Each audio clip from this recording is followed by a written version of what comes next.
Ẹ kú dédé àsìkò yìí gbogbo ibi tí ẹ ti ń gbọ́ mi nílé lóko tàbí lẹ́yìn odi. Ẹ jẹ́ kí a gbàdúrà. Bàbá wa tí Ọlọ́run wa, a dúpẹ́ fún àánú àti ojúrere tí a rí gbà. A dúpẹ́ fún ìwà láàyè wa, a dúpẹ́ fún ìpamọ́ wa, a dúpẹ́ fún ọ̀pọ̀ omi tó sàn tí ó kọjá abẹ́ afárá, ṣùgbọ́n síbẹ̀ yín Olúwa fi àánú dá wa sí. Ògo ni fún orúkọ yín. Ẹ jẹ́ kí a rí èní Ọjọ́bọ̀. Owó yóò bọ̀ wá sílé wa o, ayọ̀ yóò bọ̀ wá sílé wa o, àìkú baálẹ̀ ọrọ̀ yóò bọ̀ wá sílé wa o.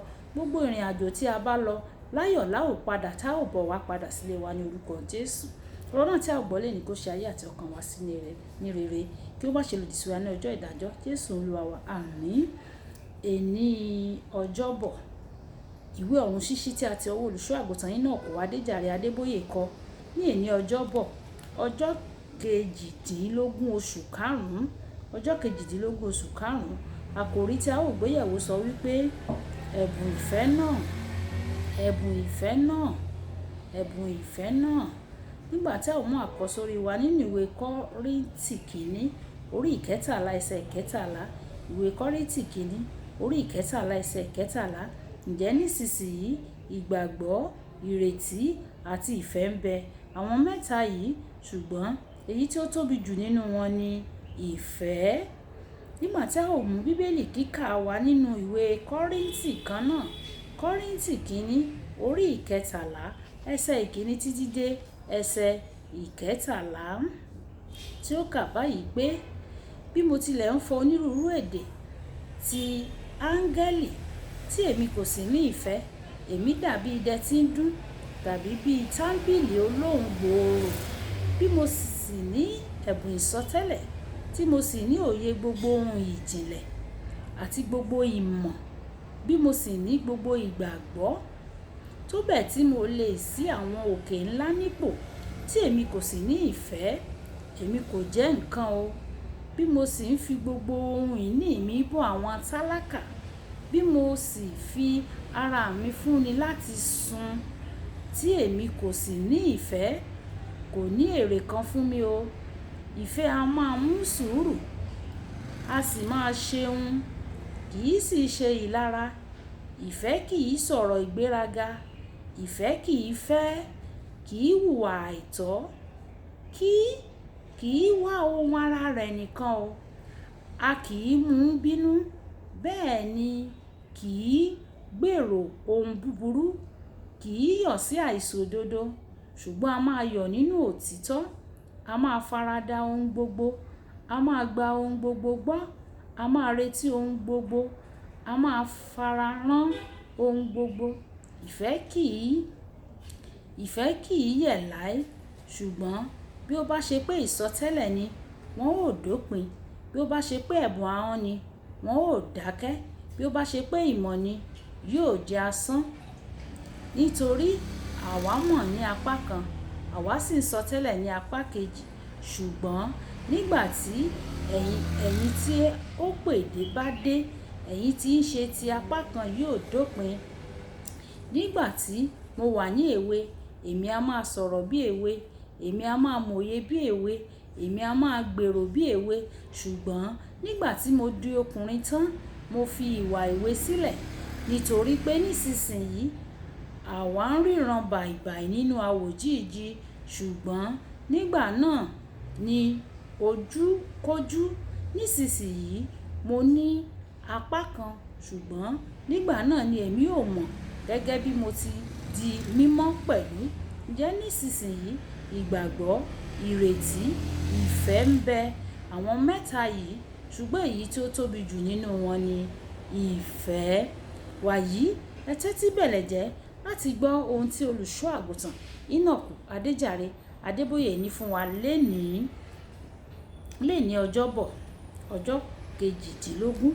Bíbélì mú ọ̀rọ̀ ìfẹ́ ní bàádà débi pé a ṣe àpèjúwe rẹ̀ pẹ̀lú àròpọ̀ gbogbo òfin Ọlọ́run. Ìwé Mátíù orí ìkejìlélógún ẹsẹ̀ ìkẹrìndínlógójì títí dé ẹsẹ̀ ogójì. Bíbélì tún tẹ̀síwájú láti sọ pé ìfẹ́ ni àkójá òfin nínú ìwé Róòmù orí ìkẹtàlá ẹsẹ̀ ìkẹwàá.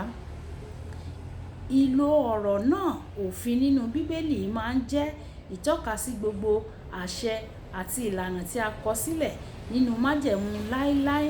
Nísinsìnyí wípé Olúwa ti fi ìfẹ́ ṣe ìdọ́gba pẹ̀lú gbogbo òfin nínú májẹ̀mú láíláí.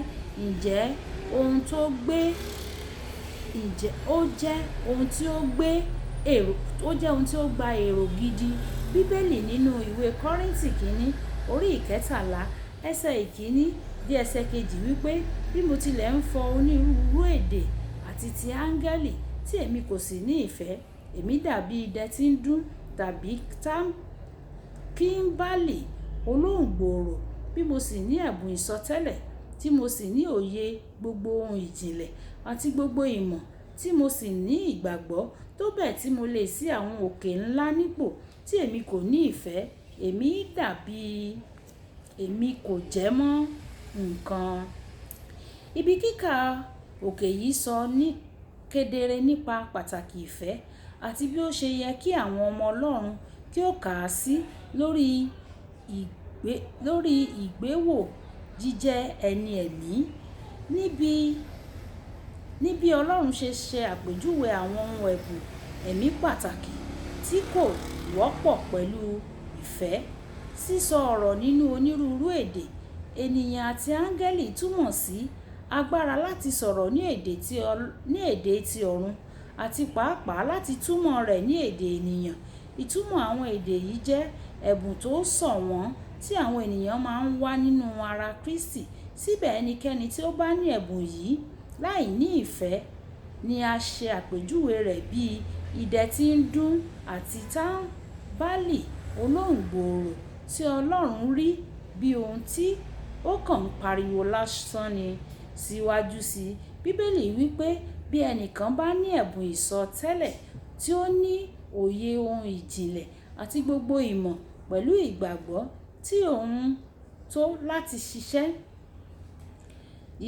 ìyanu ńlá láìsí ìfẹ́, ẹni náà kò jámọ́ nǹkan ní ojú Ọlọ́run.